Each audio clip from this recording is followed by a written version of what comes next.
Vamos a ver entonces, como adelanté, la segunda parte de este capítulo 12 que empezamos la semana anterior. El título, ¿cierto? Lo extraíamos eh, de Romanos 3:23, pero el título que le da el autor es Pecadores todos y cada uno. Y la semana anterior veíamos, ¿cierto?, este asunto del pecado. Vimos dos aspectos: el pecado como transgresión y el pecado como rebelión e insubordinación. Dábamos también algunas eh, cosas muy claras que no solo lo vemos en la sociedad, sino también lo podemos ver en nosotros respecto de cómo el pecado se manifiesta. Así que hoy también vamos a ver, hoy día un poquito más, pero espero no extenderme demasiado. Vamos a ver también el pecado como infracción de la ley. Vamos a ver, el pecado es enemistad, el pecado es traición y el pecado es abominación. Esos cuatro aspectos del pecado vamos a ver. Entonces, como dije recién, vamos a partir con el pecado es infracción de la ley. Vamos a leer Primera de Juan 3:4.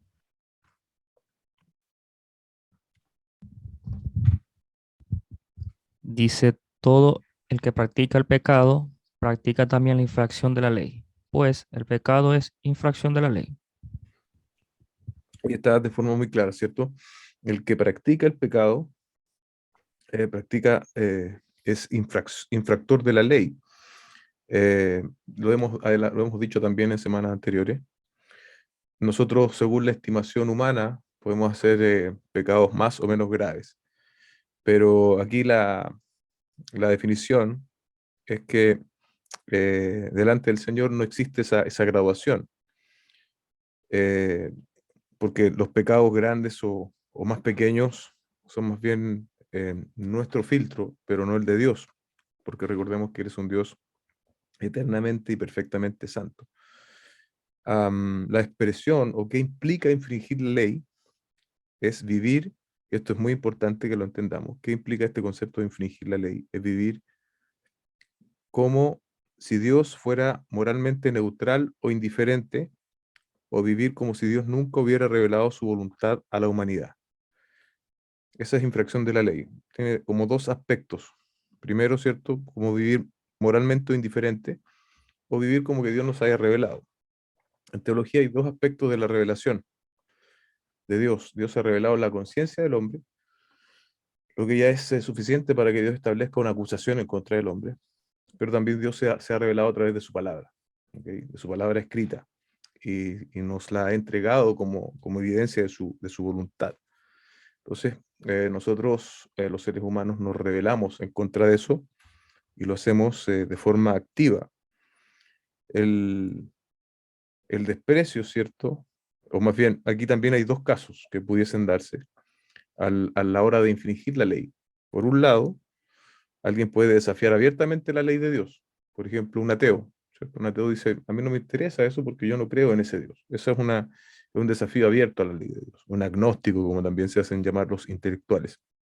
O simplemente ser indiferente e ignorarla voluntariamente. Yo creo que en ese conjunto sí hay muchas personas.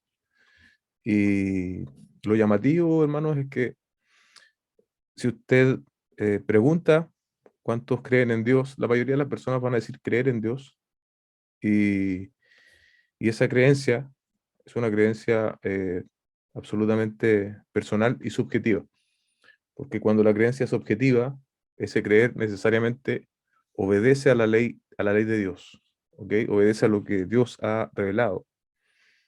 Ahora, sea cual sea el caso de aquel que, digamos, en rebeldía activa, exige, o más bien vive desafiando la ley de Dios, o aquel que es indiferente, ¿cierto? Voluntariamente, lo cierto es que es un desprecio hacia Dios y su voluntad. Nosotros infringimos la ley, ya sea por desafiarla, por desconocerla o simplemente por ignorarla. En el fondo, no solo estamos despreciando a los mandamientos de Dios, sino que a Dios mismo. Y otra vez, un concepto también que se repite bastante, es que no depende esta infracción, hermano, no depende de lo grande o pequeña aspecto de la ley que nosotros llegamos a infringir. porque mira lo que dice Santiago 2:10 respecto de esto.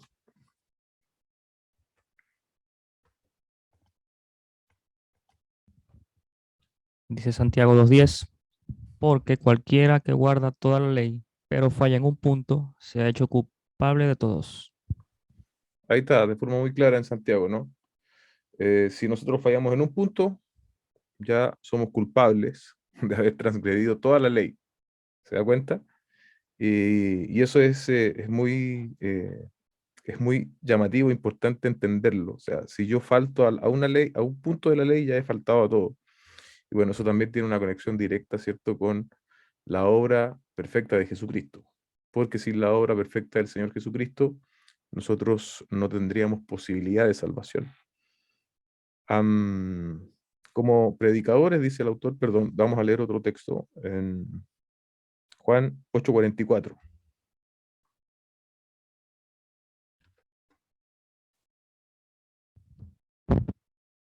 Dice Juan 8:44, ustedes son de su padre el diablo y quieren hacer los deseos de su padre. Él fue un asesino desde el principio y no se ha mantenido en la verdad porque no hay verdad en él. Cuando habla mentira, habla de su propia naturaleza porque es mentiroso y el padre de la mentira. Ahí está entonces un poco el texto dando cuenta, ¿cierto? Que esto de desconocer eh, o de infringir la ley de Dios no es un asunto sin un fundamento, por así decirlo, espiritual. El fundamento espiritual está precisamente en Satanás. Lo decíamos, me parece, el domingo anterior, ¿no?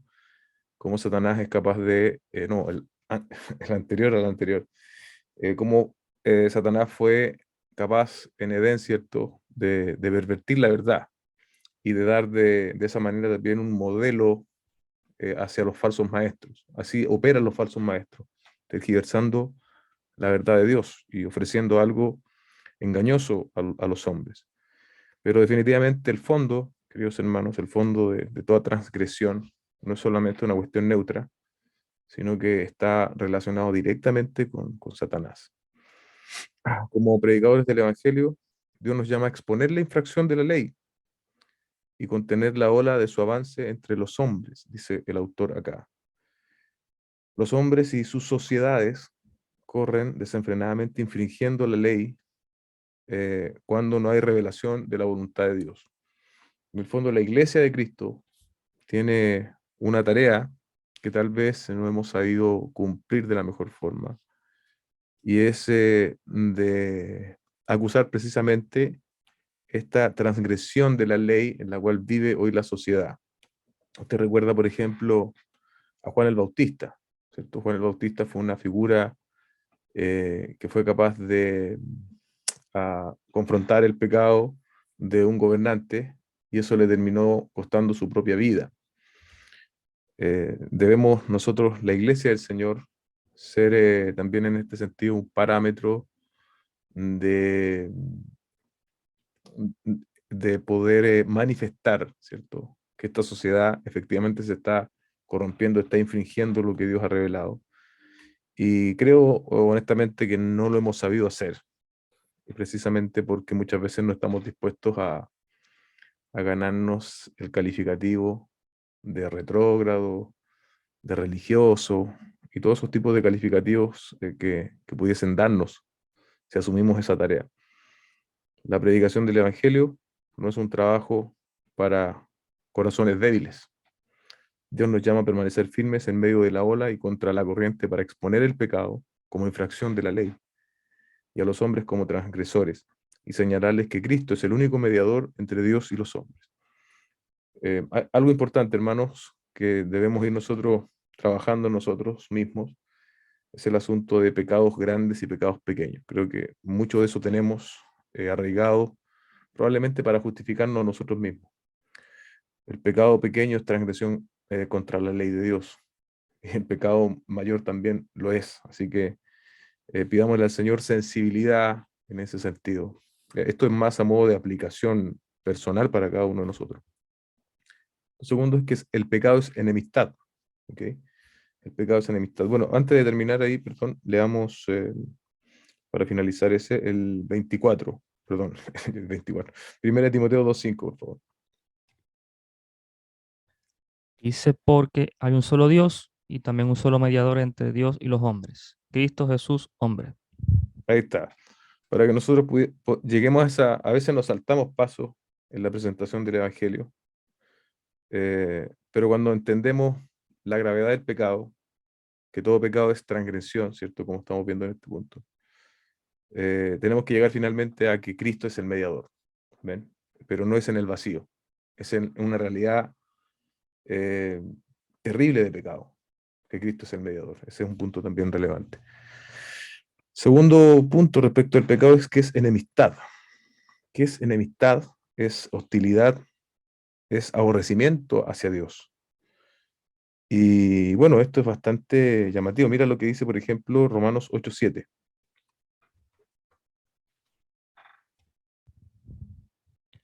La mente puesta en la carne es enemiga de Dios, porque no se sujeta a la ley de Dios, pues ni siquiera puede hacerlo. Ahí está, de forma muy clara, ¿cierto? Eh, la mente puesta en la carne es enemiga de Dios, es decir, no puede sujetarse. Hay una pregunta interesante acá, es por qué el hombre, como una criatura dependiente, alberga tanto antagonismo contra Dios.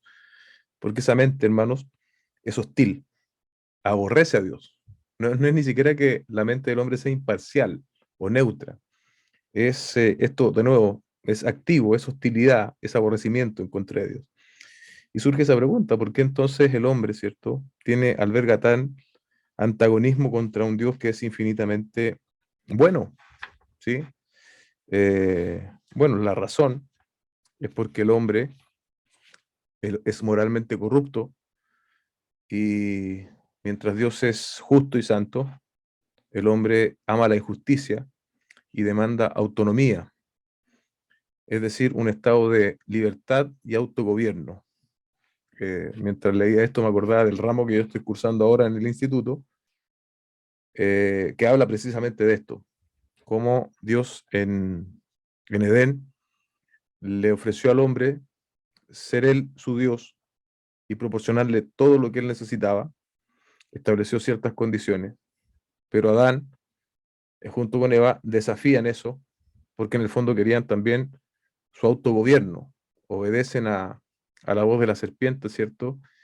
Y, y creen su mentira, pero Dios no quiere que tú comas de ese fruto porque tú vas a ser como Dios. Entonces establecen su autogobierno.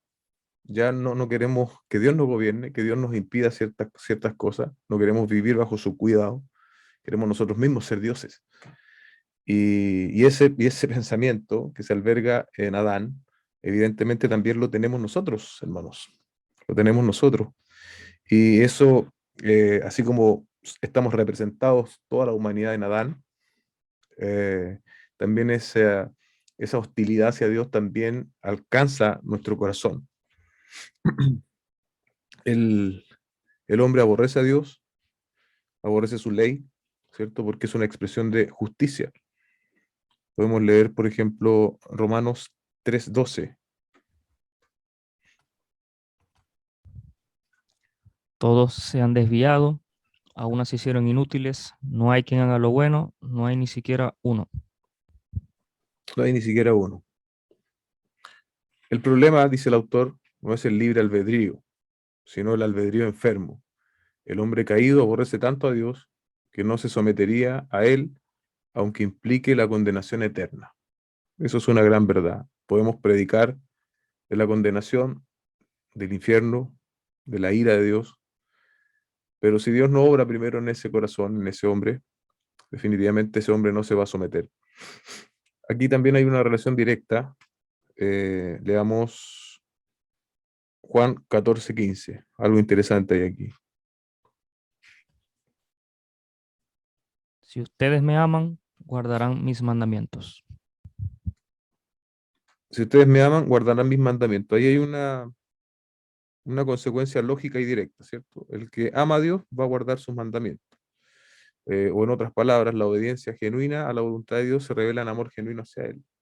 Ahora, el hombre, como es, como estamos, ¿cierto?, relacionados con el pecado más bien, demuestra lo contrario, no amamos los mandamientos de Dios porque nosotros hay pecado, entonces tenemos esa aversión o enemistad. Por ello, todo pecado, ya sea grande o pequeño, a los ojos de la sociedad, es un mal inconmensurable porque procede de un corazón que está en guerra con el mismo Dios que es infinitamente digno de todo amor, gratitud y adoración. Ahí se establece el contraste, ¿cierto? Mientras el hombre en general debiese amar a Dios, porque Dios es un Dios bueno, que muestra su misericordia y su gracia, por el contrario, producto de nuestro corazón pecaminoso, corrupto, vendido al pecado, ah, más bien representamos o manifestamos, mejor dicho, hostilidad en contra de Dios. ¿Qué debiésemos hacer nosotros como predicadores del Evangelio? Entender que el pecado es solo un síntoma de una enfermedad interna mucho más oscura y es el corazón depravado, ¿sí? El corazón depravado que ama el mal y es hostil hacia los dictados soberanos de un Dios justo. Ahí estábamos todos, queridos hermanos. No importa si tú naciste en un hogar cristiano o no, am, la realidad del hombre, estamos todos en Adán, en el primer Adán, es que amábamos el mal y éramos hostiles frente a este Dios soberano. Y, y fuera de Dios, no hay nadie que pueda transformar ese corazón perverso, desviado, corrupto. Solo Dios tiene el poder para transformarlo, para ah, cambiarlo, para darle vida espiritual, o tal vez en un lenguaje más correcto, para darle nueva vida. Solamente Dios lo puede hacer, iglesia. Nosotros, nuestras reformas religiosas, nuestros programas no pueden hacer eso.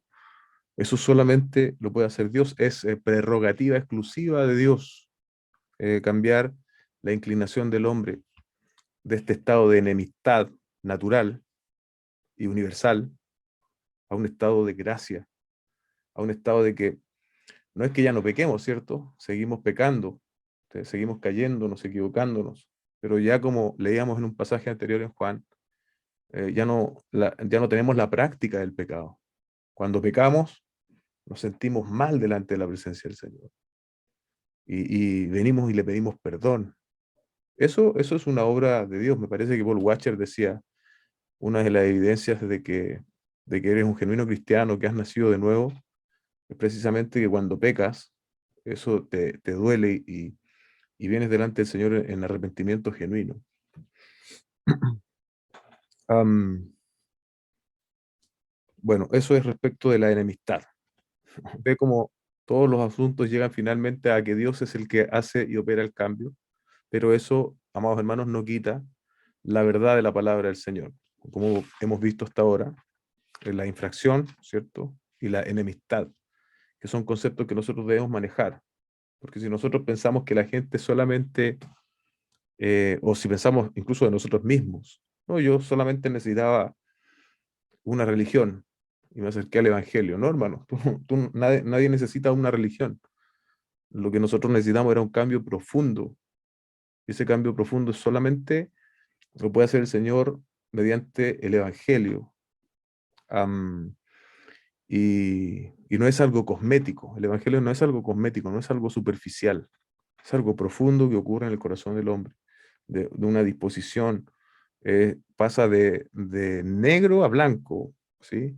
Y eso nosotros debemos también, estudiando esto, debemos también aprender a verlo de mejor forma.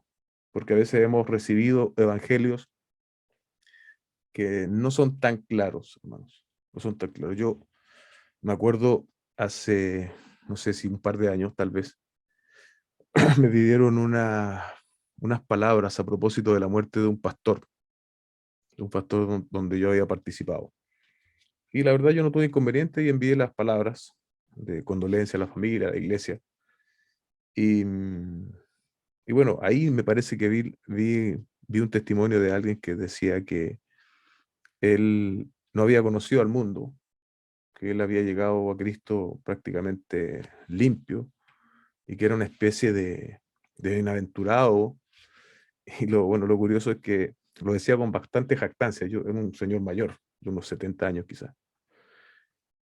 Y yo mientras lo escuchaba sentía incomodidad y tal vez también algo de tristeza de ver cómo una persona puede estar muchos años en la iglesia sin entender el real estado de su corazón, sin entender de que yo no tengo nada que ofrecerle a Dios.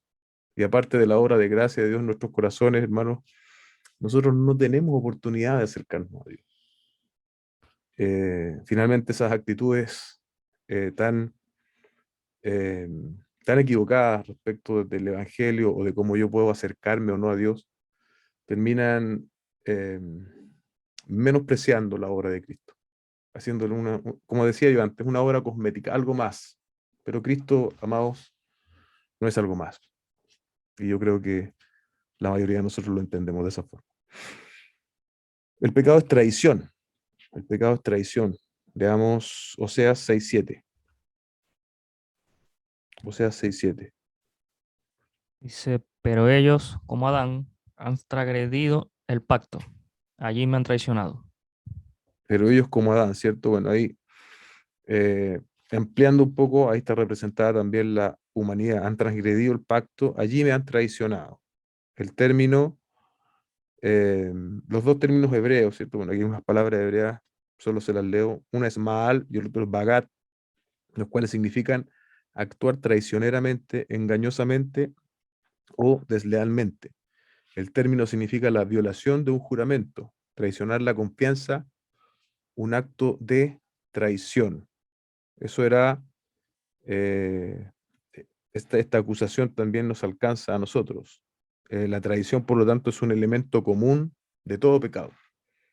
Es decir, cuando nosotros pecamos, ya siendo cristianos, estamos traicionando a Dios, hermano. El pecado no es algo liviano. Y creo que en nosotros, cuando pecamos, es aún, tiene cierta gravedad porque nosotros ya hemos sido expuestos al Evangelio de la gracia.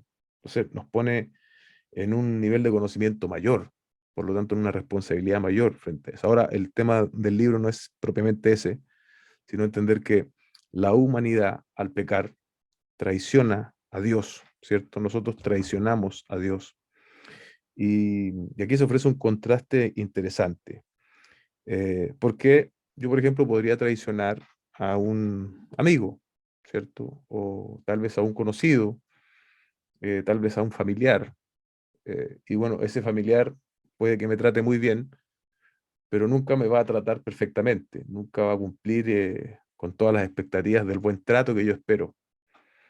Pero la traición que el género humano y nosotros manifestamos es contra Dios, hermanos. Y bueno, vamos a ver algunos pasajes que muestran, primero, que Dios es fiel, ¿cierto? Y Dios es fiel. Entonces, cuando nosotros traicionamos, estamos traicionando a un Dios que es fiel. Leamos Deuteronomio 7:9. Reconoce pues que el Señor tu Dios es Dios. Él es Dios fiel, que guarda su pacto y su misericordia hasta 1000 generaciones, con aquellos que lo aman y guardan sus mandamientos. Ahí está. Traicionamos a un Dios fiel, a un Dios que cumple sus mandamientos, a un Dios que cumple sus promesas, hermano. Y eso obviamente debe contristar nuestro corazón. Y también a la hora de predicar el Evangelio, debemos pedir a Dios nos dé la sabiduría para exponer estas realidades. Él dice acá, lleva a cabo todos sus planes y todas sus obras hecha con fidelidad. Él permanece confiable para siempre y no cambia. Leamos primera de Tesalonicenses 5:24.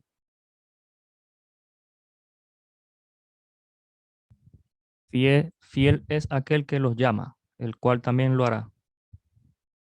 Ahí está, la fidelidad del Señor, ¿cierto? Quien nos llama y quien va a hacer su obra hasta el final en nosotros, sin dejar que esa obra pueda ser frustrada. Entonces ahí está el contraste de la tradición. Como yo decía al encabezar, no es una tradición contra un ser humano, no es un ser humano falible, lleno de errores, lleno de pifias, como decimos, sino que nuestra tradición, la tradición del género humano y nuestra propia tradición es contra un Dios fiel que cumple sus promesas. Leamos Salmos 146:6.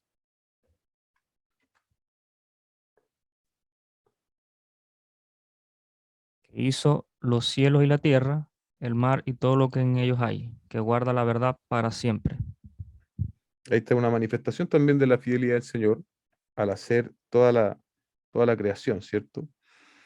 Y obviamente, ¿cierto? Cuando el hombre peca contra Dios, él traiciona a este Dios que es digno de lealtad. ah, y esta manifestación de pecado, ¿cierto? O la traición como manifestación de pecado es la mayor traición y merece ser castigada, merece la pena de muerte, incluso dice acá. Leamos Ezequiel 18:24.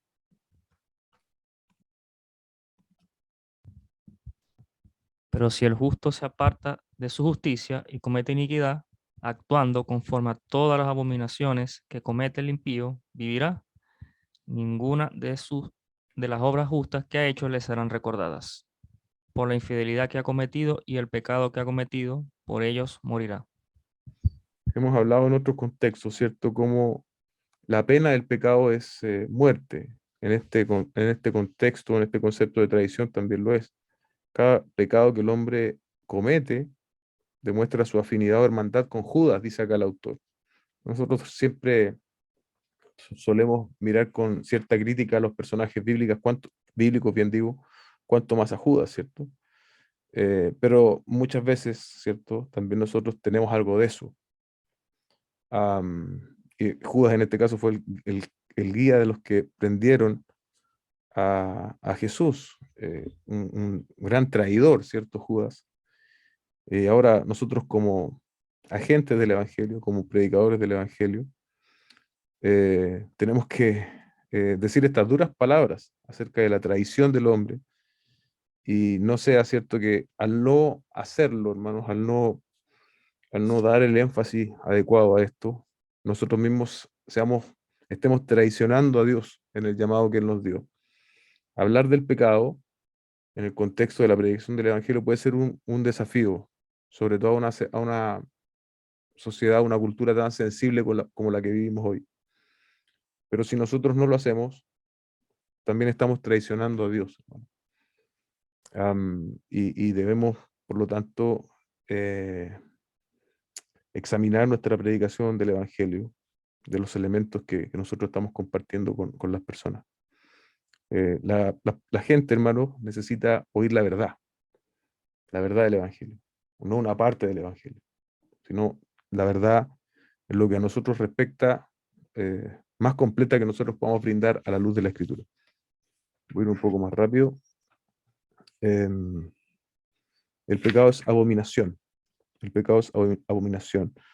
Leamos allí Proverbios 6:16. 6 cosas hay que el Señor odia, y 7 son abominación para él.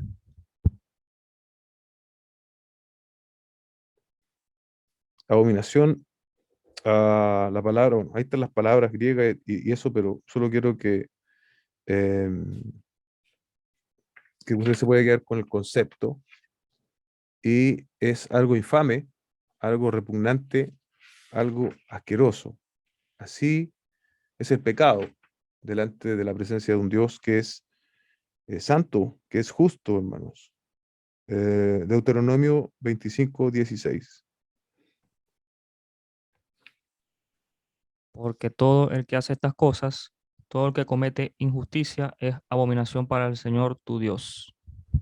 Así, de esa forma, Dios ve el pecado como abominación, como algo detestable, ¿sí? Am, y cada una de las manifestaciones del pecado, Dios las ve de esa forma, como abominación, algo que le resulta a Él en disgusto, en aversión, en aborrecimiento. Y nosotros tenemos que también eh, hacer repercusión de ese concepto de la abominación. En la cultura que vivimos, hermanos, eh, de hecho yo creo que el concepto del pecado ya ni se usa. Y tristemente, incluso en muchos círculos cristianos tampoco, no se habla del pecado porque se tiene miedo a ofender a las personas, se tiene miedo a perder adeptos o seguidores.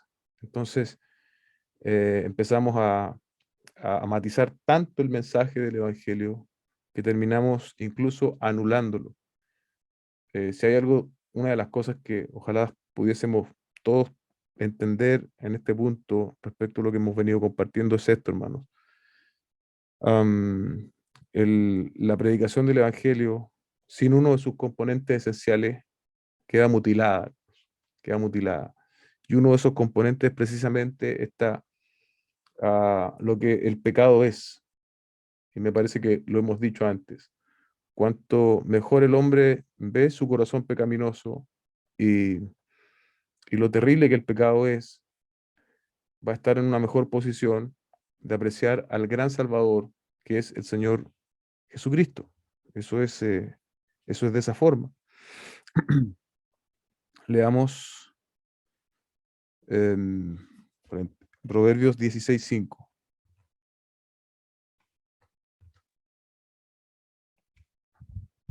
Abominación al Señor es todo el que es altivo de corazón. Ciertamente no quedará sin castigo. Apocalipsis 21:27.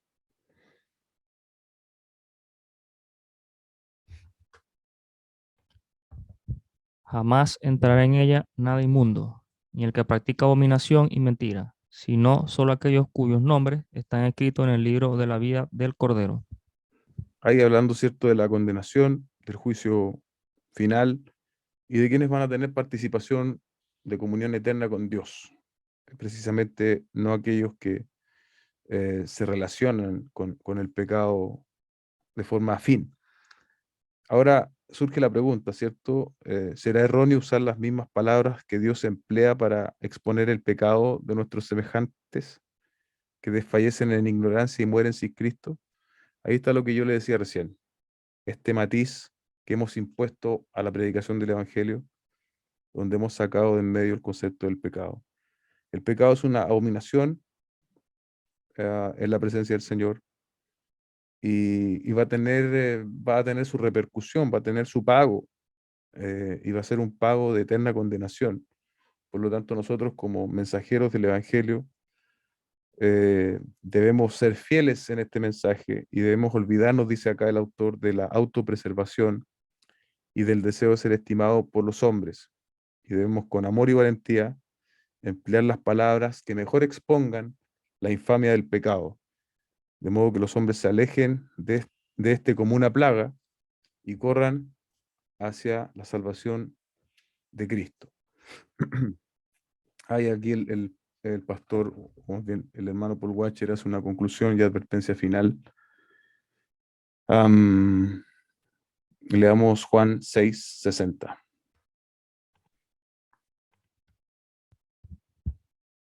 Por eso muchos de sus discípulos, cuando oyeron esto, dijeron, dura es esta declaración, ¿quién puede escucharla? Probablemente en estos últimos capítulos que hemos estado viendo, con tanto énfasis en este tema del pecado, alguien podría estar pensando también como estos discípulos, ¿cierto? Estas ideas, estos conceptos son a veces difíciles de absorber, hermanos. Sin embargo, por eso también estamos poniendo los versículos allí, para que entendamos que esto no son ideas de Paul Washer, estas son, Paul Washer lo esquematizó y escribió un texto, pero esto proviene de la escritura, hermano. Am, y, y definitivamente nosotros no vamos a llegar nunca a ser más efectivos eh, mutilando el mensaje o cambiando las palabras. No vamos a ser más efectivos de lo que Dios ya nos ha dado en la escritura. Por lo tanto, lo que mejor podemos hacer es hacer un eco de lo que la escritura dice. Los hombres deben entender que lo que ellos son y lo que han hecho, ¿cierto? El hombre es corrupto, por lo tanto el hombre peca. Aunque estas verdades son inquietantes, dolorosas, pero son bíblicas y son necesarias. Debemos ayudar nosotros a las personas a que entiendan su propia realidad de pecado, de corrupción, de modo que puedan venir, como decía antes el autor, a las plantas del Señor. La cultura contemporánea, la sociedad, no le gusta la palabra pecado. Me parece que también lo decíamos o la semana anterior. Hoy día los sociólogos y todos los que estudian el comportamiento nunca van o rara vez van a decir que el problema del hombre es el pecado. No siempre van a ser las externalidades, los factores externos, porque tú eres de tal forma, bueno, todo es externo, todo es externo. No hay posibilidad de que eso obedezca a algo que está dentro del hombre. Conversaba estos días con una de mis hermanas respecto del caso este ahora ocurrió estos días, de la enfermera que mandó con su novio, ¿cierto? Fueron a matar a otra persona. Y yo le decía, ¿te das cuenta? Esto no tiene que ver ni siquiera con si tú fuiste a la universidad o no. Esas son personas que fueron educadas, sin embargo, manifiestan que el problema no es la educación, el problema es el corazón de lo. Tú puedes tener la mejor educación, pero si tu corazón anida y es un verdadero nido, ¿cierto? De lo que nosotros vemos en esta gráfica, hermanos, esos son ejemplos que de repente nosotros podemos ver dan cuenta de eso. O sea, y eso no es primera vez que pasa. No es primera vez que personas que tienen educación, que han sido formadas, qué sé yo, terminan actuando de esta forma. Y respalda lo que estamos diciendo. El problema no son los factores externos. El problema no es que si tú tuviste o no tuviste. El problema es tu propio corazón. El propio corazón del hombre, que es un corazón ah, corrupto. Por eso el corazón corrupto peca. De allí, cierto, la importancia de esto y de sus alcances y de entender de que el único que puede solucionar este oscuro, este lúgubre panorama, bien digo, es Dios, hermanos. Nadie más tiene. No es la educación, no son los gobiernos de turno, no son las mejoras, las mejoras en factores externos. El único que puede lidiar de forma efectiva con el problema del hombre es Dios mismo. Nadie más lo puede hacer de forma efectiva. Y debemos decir, como la Biblia dice, lo que fue pecado en los tiempos bíblicos, en los días antiguos, es todavía pecado hoy en día. Y decir eso va a ser muchas veces impopular. La pregunta para nosotros, amados hermanos, ¿estamos nosotros dispuestos a cargar con esa impopularidad? Pero lo cierto es que si nosotros empezamos a cambiar los conceptos, una multitud de personas seguirán yendo a la ruina eterna, ¿cierto? Producto de que no se les está predicando un evangelio veraz, dice el autor. Como predicadores del evangelio debemos recalcar estas verdades, aunque los hombres consideren nuestro lenguaje duro y cuestionen nuestros motivos. No debemos retroceder de usar el lenguaje de Dios y llamar a las cosas por su nombre. Lo que es pecado, hermanos. Nosotros no tenemos el derecho de matizar eso, de modo que los hombres puedan ver las cosas como son. Y al ver las cosas como son, se abre para ellos entonces la posibilidad de que Dios, el Espíritu Santo, obre en sus corazones. Mediante la predicación del Evangelio, Dios, el Espíritu Santo, obre en sus corazones y pueda traer vida.